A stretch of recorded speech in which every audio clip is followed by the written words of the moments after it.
Private north veterinary കോളേജുകളിലെ ഹോസ്റ്റലിൽ ഉണ്ടായേക്കുന്ന ബുദ്ധിമുട്ടുകൾ. അതെ. നമ്മൾ കോളേജിൽ സ്പെൻഡ് ചെയ്യുന്നതിനേക്കാളും കൂടുതൽ സമയം സ്പെൻഡ് ചെയ്യുന്നത് എപ്പോഴും ഹോസ്റ്റലിലാണല്ലോ.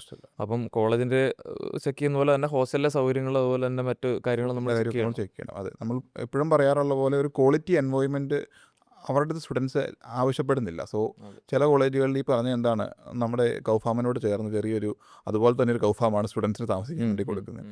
പക്ഷേ നല്ല ക്വാളിറ്റിയുള്ള കോളേജ് കൊടുക്കുന്ന കോളേജും ഉണ്ട്, ഹോസ്റ്റൽസ് കൊടുക്കുന്ന കോളേജും ഉണ്ട്. ഈ പറഞ്ഞ എന്താ, നമ്മളൊരു 5 ഇയർ അവിടെ ഒരു റിമോട്ട് ഏരിയയിലേക്കായിരിക്കും ചില കോളേജ് ഇരിക്കുന്നത്. അപ്പോൾ ആ ഒരു അറ്റ്മോസ്ഫിയർ നമ്മൾ ഒത്തിരി സ്വാധീനിക്കുന്നതാണ്, സ്റ്റുഡൻസിൻ്റെ ക്വാളിറ്റീനെയും ലൈഫ് ക്വാളിറ്റീനെയും ഒക്കെ ബാധിക്കുന്നതാണ്. പ്രത്യേകിച്ച് ഈ നോർത്ത് ഇന്ത്യൻ സ്റ്റുഡൻസ് കൂടുതലുള്ള കോളേജുകളിൽ ഹോസ്റ്റൽ ലൈഫ് എന്ന് പറഞ്ഞാൽ കുറച്ച് ടെർഫിക് ആയിരിക്കും അല്ലേ, മലയാളികൾ കുറവുള്ളത്. അതെ, അവർ നമ്മളെ കൂടുതലായിട്ട് അവർ മെജോറിറ്റി ആയി കഴിയുമ്പോൾ നമ്മൾ ഈ മൈനോറിറ്റീനെ കൂടുതലായിട്ട് അവർ ഹരാസ് ചെയ്യുന്ന ഒരു ഓപ്ഷൻ, റാഗിങ് ഇഷ്യൂസ് ഒക്കെ വരാം. അതെ അല്ലേ. ഒന്ന് ഇൻഫ്രാസ്ട്രക്ചർ ക്വാളിറ്റി മെയിനായിട്ട് നോക്കേണ്ടതാണ്, നമ്മൾ പോയി കണ്ടാൽ മനസ്സിലാവുന്നത്. രണ്ടെന്ന് പറഞ്ഞാൽ ഈ പറഞ്ഞ കമ്മ്യൂണിറ്റിയുടെ ഒരു പെർസെൻറ്റേജ് കാറ്റഗറൈസേഷൻ ഉണ്ട് പിള്ളേർ, അത് നോക്കേണ്ടതാണ്.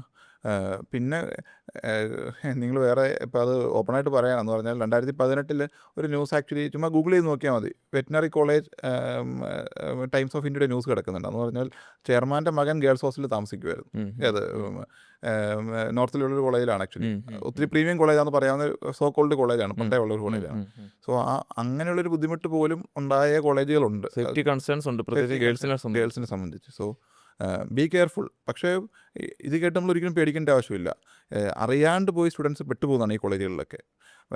ഇപ്പം 200+ മലയാളി സ്റ്റുഡൻസ് പഠിക്കുന്ന കോളേജ്, വളരെ സേഫ് ആയിട്ടുള്ള കേരള ഫുഡ് കിട്ടുന്ന കോളേജ് അവൈലബിൾ ആണ്. സ്റ്റുഡൻസ് മെയിൻ കൺസേൺ പറയുന്നൊരു കാര്യം തന്നെയാണ് ഈ ഫുഡിൻ്റെ വിഷയം. കാരണം മലയാളി പോപ്പുലേഷൻ കുറവുള്ളിടത്ത് നമ്മൾ ചെന്ന് കഴിഞ്ഞാൽ ഒരു 2 ആഴ്ച കൊണ്ട് നമുക്ക് ആ ഫുഡും എടുക്കും.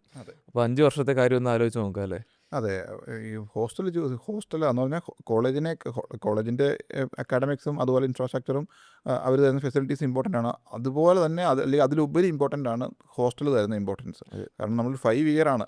ചില കുട്ടികളെയൊക്കെ ചില കോളേജിലൊക്കെ നമ്മൾ വിസിറ്റിന് ചെല്ലുമ്പോൾ കാണുമ്പോൾ എങ്ങനെയെങ്കിലും തീർത്ത് പോയാൽ മതി, ആ ഒരു സിറ്റുവേഷനിലേക്ക് കുട്ടികളെ അങ്ങനെ ചൂസ് ചെയ്യാൻ പറ്റിയ 1-2 കോളേജുകളുണ്ട്. അത് ഏറ്റവും വലിയ കോൺട്രവേഴ്സി എന്ന് പറഞ്ഞു കഴിഞ്ഞാൽ ഈ ഏറ്റവും മോശം കോളേജും ഈ പറഞ്ഞ നല്ല കോളേജും തമ്മിലുള്ള പാക്കേജ് ഡിഫറൻസ് എന്ന് പറഞ്ഞാൽ മൊത്തം കോഴ്സിന് 2 ലക്ഷം രൂപയായിരിക്കും.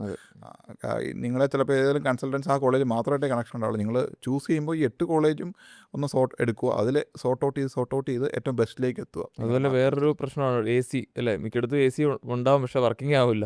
അല്ല, പിന്നെ ഓഫ് ചെയ്തിടുക. ഈ പറഞ്ഞ പോലെ ഈ ചിലയിടത്ത് ഈ റൂറൽ ഏരിയയിലുള്ള കോളേജിൽ പവർ ഷോർട്ടേജ് ഉണ്ടാവും, പ്രത്യേകിച്ച് രാജസ്ഥാനിൽ. വെള്ളത്തിൻ്റെ അവൈലബിലിറ്റിയുടെ പ്രശ്നങ്ങളുണ്ട്, ആനിമൽസ്, കുരങ്ങന്മാർ പോലുള്ള ശല്യങ്ങൾ. അർബൻ ഏരിയയിലുള്ള കോളേജ് നല്ല ഫെസിലിറ്റി കൊടുക്കുന്ന കോളേജ് ഇഷ്ടംപോലെ അവൈലബിൾ ആണ്. So choose the best. അതാ കാരണം മാർക്കിൻ്റെ അതൊരു ബുദ്ധിമുട്ടേ അല്ല. നിങ്ങൾ നീറ്റ് ക്വാളിഫൈഡ് ആണെങ്കിൽ you will be getting the best college. ബെസ്റ്റിലേക്ക് എത്താനുള്ള കാര്യങ്ങൾ നിങ്ങൾ പ്രോപ്പർ ഗൈഡൻസോടുകൂടി ചെയ്യേണ്ട രജിസ്ട്രേഷൻ ചെയ്യുക. That's all.